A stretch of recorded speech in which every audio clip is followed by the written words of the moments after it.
Gloire au Seigneur Jésus, nous vous adressons nos chaleureuses salutations dans le nom précieux et glorieux de notre Seigneur et Sauveur Jésus-Christ. Merci à vous pour votre fidélité. Merci à vous de nous rejoindre donc sur cette émission. Aujourd'hui, nous allons continuer de plus belle à dérouler, n'est-ce pas, cet enseignement sur la chronologie des événements de la fin. Nous avons eu à parler de beaucoup de choses jusqu'ici. Nous avons dernièrement fait mention du millénium, du règne de 1000 ans, ce qui va se passer dans le règne de 1000 ans. Déjà, il faut le noter, nous parlons de ces choses parce que la Bible en a parlé. La Bible nous a donné des indications sur les événements qui vont arriver dans la suite des temps. Alors, si la Bible nous donne des indications, nous avons donc le devoir et le droit, nous avons le droit et le devoir de pouvoir en parler. À qui de droit? Parce que si la Bible nous relate ces choses, c'est pour que les enfants de Dieu puissent en savoir quelque chose. C'est pour aussi avertir le monde des choses qui vont arriver dans la suite des temps, parce que la parole de Dieu est éprouvée, la parole de Dieu est vraie, la parole de Dieu ne ment pas. Alors aujourd'hui, nous allons parler de l'après-millénium, l'après-millénium. Donc le thème d'aujourd'hui sera donc le jugement dernier, ou encore on dira le grand trône blanc. Le jugement dernier, le grand trône blanc. Et pour cela, nous allons lire dans la Bible. Nous allons considérer le livre de l'Apocalypse, chapitre 20. La Bible déclare, à partir du verset 1, « Puis je vis un ange descendre du ciel. Il tenait à la main la clé de l'abîme et une grande chaîne. Il s'empara du dragon, le serpent ancien, qui est le diable et Satan, l'enchaîna pour 1000 ans. » Vous voyez ici, avant que les 1000 ans, avant que nous n'entrions dans le millénium, un ange du Seigneur viendra avec une grosse chaîne saisir le dragon, le serpent ancien, Satan, pour le lier pendant 1000 ans. Donc Satan et ses démons seront liés, Satan et ses acolytes et tous les anges déchus seront liés durant 1000 ans pour que Jésus puisse régner sur cette terre. Donc du coup, il n'y aura plus de tentation, parce que la tentation vient du diable. Il n'y aura plus de tentation. S'il n'y avait pas de tentation, je pense que Adam n'aurait pas mangé le fruit de l'arbre qui avait été interdit. Mais c'est parce que le diable, le serpent ancien, est venu les tenter. Il y avait une action extérieure qui avait intervenu. Alors, dans le millénium, il n'y aura pas de tentation parce que Satan sera lié. Tous les démons seront liés. Les anges déchus seront liés. Du coup, il n'y aura pas une influence démoniaque, une influence du monde des ténèbres sur les habitants de la terre durant le règne donc, de 1000 ans. Donc, Satan sera lié pour 1000 ans. Qu'est-ce qui va se passer après qu'il soit lié pour 1000 ans? Voici quelque chose que la Bible va nous dire. Dans Apocalypse, chapitre 20 toujours, à partir du verset 7. La Bible déclare, « Quand les 1000 ans seront passés, Satan sera relâché de sa prison et il sortira pour égarer les nations qui sont aux quatre coins de la terre, Gog et Magog, afin de les rassembler pour la guerre. Elles sont aussi nombreuses que le sable de la mer. Ils montèrent sur toute la surface de la terre et ils encerclèrent le camp des saints et la ville bien-aimée. Mais un feu venu de Dieu descendu du ciel et les dévora. » Verset 10 enfin, « Le diable qui les égarait fut jeté dans l'étang de feu et de soufre, où sont la bête et le prétendu prophète. Et ils seront tourmentés jour et nuit au siècle des siècles. » Donc après les 1000 ans, notez que c'est un ange, ce fut un ange qui a lié Satan pendant 1000 ans. Ce n'est même pas Dieu qui est descendu. Ce n'est même pas le Seigneur Jésus qui est descendu pour le lier, mais un ange. Je me dis, est-ce que c'est même Michael? Parce que si c'est Michael, la Bible allait peut-être certainement mentionner son nom, parce que toutes les fois on a parlé de l'ange Michael dans la Bible, son nom fut mentionné. Mais ici, la Bible parle d'un ange qui va lier Satan pendant 1000 ans. Un ange, peut-être un simple ange, pour dire combien le diable n'est rien face au royaume de Dieu. Le diable n'est rien face à la cohorte de l'Éternel des armées. Un simple ange viendra le lier pendant 1000 ans. Il va le tenir là en prison pendant 1000 ans. Et il ne pourra pas s'en défaire. La Bible dit après les 1000 ans, il sera relâché. Lorsqu'il sera relâché, qu'est-ce qu'il va faire? Il va revenir encore avec sa malice, avec son système erroné pour corrompre les nations. Et il réussira son coup. Parce qu'il faut le noter, dans le règne de 1000 ans, il y aura des gens, il y aura des personnes qui entreront à titre de nation. Il y aura des gens qui vont entrer avec leur corps physique. Ils entreront dans le règne de 1000 ans avec leur corps physique. Ce seront des personnes qui n'auront pas pris le chiffre de la bête, la marque de la bête, le 666. Lorsqu'ils ne vont pas prendre la marque de la bête et lorsqu'ils ne connaîtront pas la mort, ces personnes, bien entendu, entreront dans le règne de 1000 ans à titre de nation. Et donc ici, c'est pour cela que la Bible dit dans le millénium qu'il y aura celui qui mourra à 100 ans, mourra jeune. Donc la vie va continuer.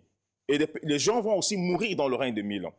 Et ce que nous comprenons ici, c'est que quand le diable sera relâché, il va donc séduire ces nations. Ceux qui sont entrés à titre des nations dans le règne de 1000 ans, l'ennemi, le diable, le serpent ancien, le dragon, Satan, va les séduire. Et la Bible dit ici qu'il va former une grande armée et ils seront nombreux comme les grains de sable. C'est ce qu'on appelle la guerre de Gog et Magog. Donc, il va les rassembler pour venir combattre une fois de plus contre la ville sainte. Parce que souvenez-vous, Jésus va établir son complexe administratif sur le sommet de la montagne de Sion. La montagne de Sion, la petite montagne, deviendra la plus grande montagne de toutes les montagnes. Et le sommet de cette montagne aura 70 km de long et 70 km de large. Jésus va établir son quartier général sur cette montagne-là. Et donc, l'ennemi, le diable, va donc lancer un assaut contre encore une fois de plus cette montagne. Vous savez, le diable a toujours combattu la ville de Jérusalem. Et il continue, il n'a pas abandonné son projet. Donc, quand il sera libéré après les 1000 ans, il va continuer par entreprendre, allant dans le sens de détruire la montagne sainte, détruire la ville de Jérusalem. Mais cette fois-ci, la Bible dit qu'il sera neutralisé. Un feu va tomber du ciel. Cette fois-ci, ce ne sera même plus un ange. Ce n'est encore moins Dieu ou Jésus-Christ. La Bible dit qu'un feu, Dieu enverra un feu qui descendra du ciel et le feu va les anéantir. Et lui-même, Satan, sera capturé et jeté dans l'étang de feu éternel, ce qu'on appelle la seconde mort, là où se trouve déjà le faux prophète et l'antichrist. Parce que souvenez-vous, à Armageddon, le faux prophète et l'antichrist, eux, vont déjà inaugurer. Ils vont déjà inaugurer l'enfer. Ils vont déjà inaugurer l'étang de feu. Déjà 1000 ans en avance. Donc Satan va les rejoindre après les 1000 ans. Et la Bible dit qu'ils seront tourmentés jour et nuit, siècle après siècle, d'éternité en éternité. Et tous ceux qui vont se rebeller contre Dieu subiront la même souffrance, le même tourment avec Satan, parce que justement, c'est écrit dans la Bible, la place des rebelles sera dans l'étang de feu éternel. Alors, le verset 11 du même chapitre 20 d'Apocalypse dit ceci. Je vis alors un grand trône blanc et celui qui y était assis, la terre et le ciel s'enfuient. Je vis alors un grand trône blanc et celui qui y était assis. La personne qui était assise sur le grand trône blanc. Il s'agit de l'Éternel lui-même. La terre et le ciel s'enfuirent loin de lui et l'on ne trouva plus de place pour eux.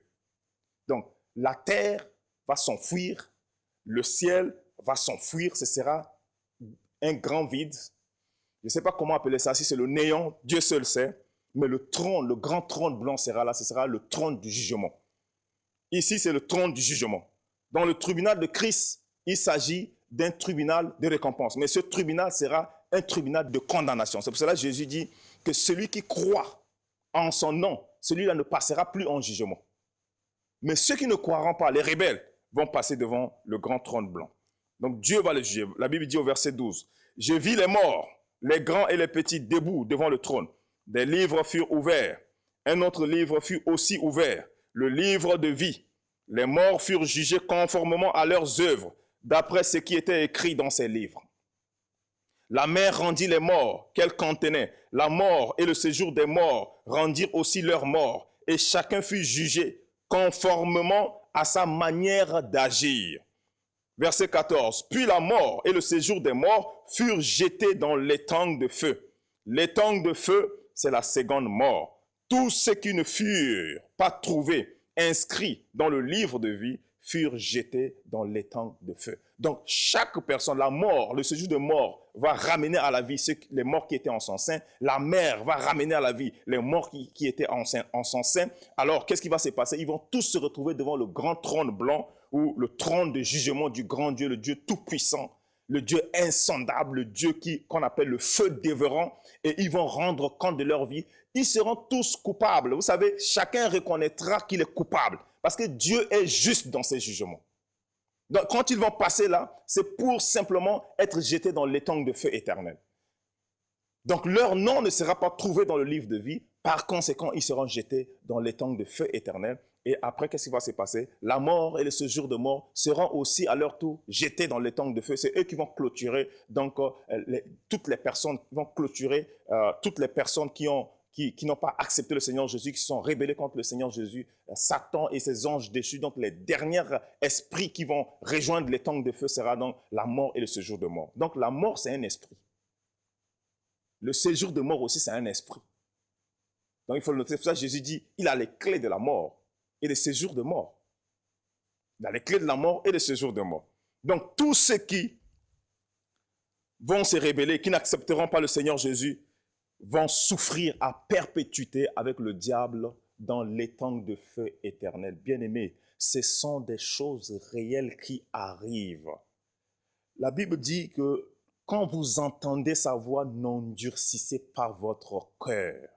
Quand vous entendez sa voix, n'endurcissez pas votre cœur.